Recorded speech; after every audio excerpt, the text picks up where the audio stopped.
திரு சஃபி சுலைமான். அடிப்படையில் இது திமுகவில் புதிய உறுப்பினர்களை இளைஞரோ புதியவர்களோ முதல் வாக்காளர்களோ சேர்க்கக்கூடிய ஒரு உறுப்பினர் சேர்க்கை முகாம் முன்னெடுப்பு. இதில் பாஜக எங்கே வந்துச்சு?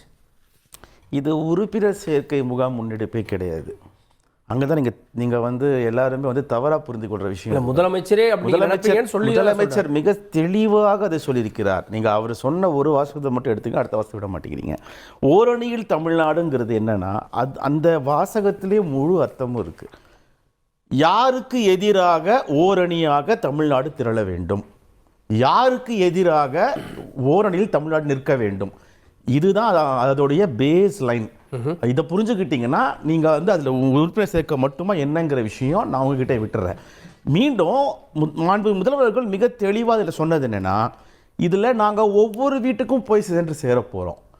நாங்கள் ஒவ்வொரு வீட்டில் உள்ள இவங்களும் போய் பார்க்க போகிறோம். அதாவது திமுகவுக்கு வாக்களித்த மக்கள் மட்டும் இல்லாமல் வாக்களிக்காத மக்களுக்கும் இந்த அரசு என்ன செய்திருக்கிறது, இந்த அரசினுடைய விஷயம் என்ன போய் சென்று சேர்ந்திருக்கிறது.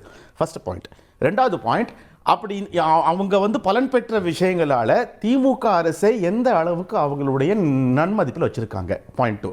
பாயிண்ட் 3, இதில் திமுகவில் நீங்கள் உறுப்பினராக சேர்ப்பது மட்டும் இல்லை முக்கியமான விஷயம். திமுகவில் நீங்கள் உறுப்பினராக சேர்க்க வேண்டிய விஷயம் மட்டும் இல்லை, பட் யாருக்கு எதிராக இந்த தமிழ்நாடு நிற்க வேண்டும், திரள வேண்டும், திரட்டப்பட வேண்டும், இதுதான் பாயிண்ட்.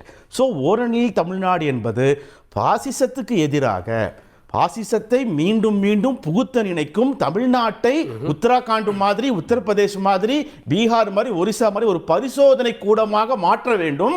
பாசிசத்தை இங்கே நுழைத்து எப்படியெல்லாம் இங்கே இருக்கிற சமத்துவமான ஒரு விஷயத்தை மாற்ற நினைக்கும் பாஜகவிற்கு எதிராக திரள்வதுதான் ஓரணியில் தமிழ்நாடு. இந்த ஓரணியில் தமிழ்நாட்டில் யாரெல்லாம் சேர்வார்கள் என்பதை பார்த்தீங்கன்னா லிஸ்ட் போடலாம்.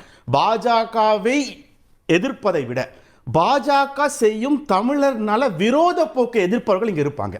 அப்ப இதுல சேராதவர்கள் யார் இருப்பாங்கன்னா, பாஜக செய்யும் தமிழர் நல விரோத போக்கை ஆதரிப்பவர்கள் இந்த ஓரணியில் தமிழ்நாட்டில் சேர மாட்டார்கள். பாஜக வேணாம்னு நினைக்கிறவங்க நாம் தமிழர்ல சேரலாம், தாவேக்கால சேர, ஏன் திமுக சேரும்? ரெண்டையும் ஒன்னா தானே கொண்டு போய்.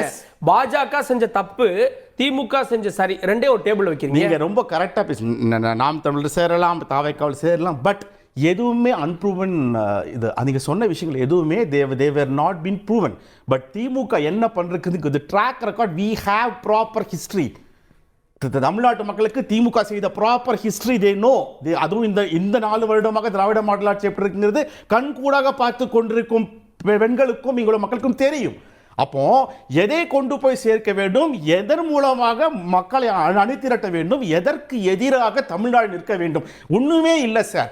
5300 வருஷத்துக்கு முன்னாடி இரும்பு இயக்கை தமிழன் உருக்கி இருக்கிறான் என்று சொன்ன விஷயத்தை கூட பாராட்ட மனமில்லாத ஒரு பிரதமர் இருக்கும் நாட்டில் நாம ஓரணியாக திரள வேண்டிய அவசியத்தில் இருக்கிறோம். இது கால கட்டாயம். இவ்வளவு பெரிய வரலாற ஒரு சின்ன ஒரு ட்வீட் போட்டு உங்களால ஒரு வாழ்த்து சொல்ல முடியாத அவ்வளவு வன்மம் மிகுந்த நிலைமை நீங்க இருக்கும்போது தமிழ்நாடு ஓரணியில் திரண்டால் உங்களுக்கு என்ன பயம்?